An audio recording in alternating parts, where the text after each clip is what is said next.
the scoop on Joson Sanon. Listen. Every episode, damn it. Everybody on that board, generally outside of Zona Cats 8 and Tate, is smarter than me. But I feel like I'm talking into I do not know what I'm talking into. Echo chamber. It's an echo chamber. Is that the term? I don't know. Either way, doesn't matter. Here's the deal with Joson Sanon. It has nothing to do with the kid. He has a very, very, he has an agent that basically tells people 10,000 different things at all different tournament events. Basically, he's going to go to the highest bidder. It's totally open. All of this. There is nothing to rely on when it comes to the people around Joson Sanon. That is what it is in a nutshell, Jason Shearer. Yeah, I'm not throwing anybody under the bus yet, but I'm not disagreeing with what you said. I'll just say this. I got a few texts this past weekend that basically, I'll say it, whatever. That Sanon is like, dude, come on. Well, Cartman at ASU said it too, so I can pretty much confirm it. Sanon is basically still being shopped around. He is. Like, there's a price on his head. If you want Joson Sanon, it starts at this. And if you're committed to Arizona, one, we've said it before, why not just sign? Right. Nothing's stopping you from signing. And number two, you're not talking to other schools to giving out price tags. And ASU is one of the schools that are talking to Sanon with the price tag. Tennessee, Louisville, Arkansas, Kentucky, they all have something in common. So when we tell you something about how we will believe this one when we see it, that's exactly what we mean. Generally, kids that are committed, they do not have people going around that are openly shopping them to the highest bidder. And again, I've had multiple people tell me this, and the thing that's also interesting about this, it's not exactly even a secret. It's not like we're sitting here breaking top secret information. ASU people know about it. I mean, I'll just say that the simplest way for me to put it, and we're both getting kind of tired of talking about it, but it feels like we have to because people keep asking. Arizona doesn't expect them to wind up at Arizona. Yeah. The Arizona coaching staff would be surprised if Sanon enrolls in place. It's really that simple. And Joseph, no shot we get outbid by ASU. At this point, it's a little bit different. First of all, ASU has some money that I don't know how they got their money. We do not the Netflix stuff. Oh, is it the Netflix stuff? All right. So basically, they're able to pay Quaintance to make his acquaintance. They're able. Oh, that was good. But Arizona's also in a position where it doesn't have to pay Joson Sanon $700,000. It's not going to do it. Like, why would it's just not. If that's the money that they were going to spend. No offense to Sanon, because I think he's good. It wouldn't have been on him. Let me ask you this. And again, I think Sanon's going to be a good player. And this is nothing against Sanon. This is against, like I said, this is a high skepticability, whatever, against that's definitely not a word. Against some of the folks around him. But again, nobody at the U of A expects him to show up. So, and again, he could have signed. This kid's very good. But again, one thing I got to push back on a lot, because I get some of these people on Twitter. We do not like these people on Twitter where they're like, oh, I'd ride. One guy even said I'd punt Caleb Love to the moon before. Yes.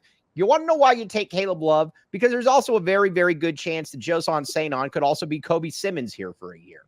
They're rated similarly, similar game, similar body type. Just is what it is, man. You know that Caleb Love is buying into what Tommy is selling. That's a great relationship with Tommy. Is familiar with Jaden, Krevis, all the guys on the roster pretty much. You know what you are getting in Caleb Love.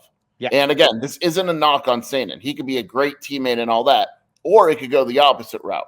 I'm always a firm believer, unless it's you need to take a risk. And Arizona doesn't need to take a risk, that you take what you know. And what you know is that Caleb Love was a third-team All-American last year. Yes. So you take him. And on top of that, we keep going back to this. You also, Tommy Lloyd and the coaching staff very much like Caleb Love. They like him as a person. They liked working with him. There was a lot to like about Caleb Love. And guess what? I'm going to go on record right now and saying that a fifth year of Caleb Love would be better than 1 year of Joson Sanon. And I also still do not feel comfortable when the kid is actually committed to the U of A and he is openly being shopped around. Like you said, he could sign at any point. Wink, wink, nod, nod. Here's your story. I mean, look, here's what I come back to. KJ Lewis and Caleb Love, like most of the guys that declared for the draft, could have entered the portal. So then when they came back to college, it was the highest bidder. They didn't do it. Right. They didn't even do what Sanon is doing. And Correct. again, I don't blame the kid. I want to make that Don't blame clear. the kid at all. Right. It's just the people around him, different type of advice and all that, probably get in trouble for saying that, whatever. It is what it is, and he's not the only one. It's around the country, but this is also kind of a new frontier because you can actually be open. In the past, you had to at least be a little bit discreet about this. Now you get all these people that can basically latch onto the kid, and I'm just saying in general now, latch onto a kid, and they don't have to hide anything. They can essentially say whatever they want. You know what's also, too, in situations like this where I start getting very, very circumspect is when an agent, and I'm talking about in general, wink, wink, but an agent, when he will say totally opposite things to totally different people throughout one day, that's never a good sign as well. Guess what? Deshaun Bryant, or excuse me, Deshaun Bryant. What am I saying? Probably not telling 9,000 different stories about Carter Bryant to 9,000 different people. That's just kind of the way it is. When you hear a story, and like I hear a story from an agent, wink, wink, and I have to immediately text someone to see if it's true, that's usually not a good sign because it's 99% of the time not true. Hey, you got to give me a little bit of credit on this one, though. I did tell you, wink, wink, just talking in general about agents. I did say that possibly, probably full of it. I did say this. Yeah, and not all of them are, right? Well, correct, correct. There's some that are great. I've dealt with some great agents, but it's wild. Like, remember when we were starting off in this thing, and it was like a huge no-no to even be talking about money?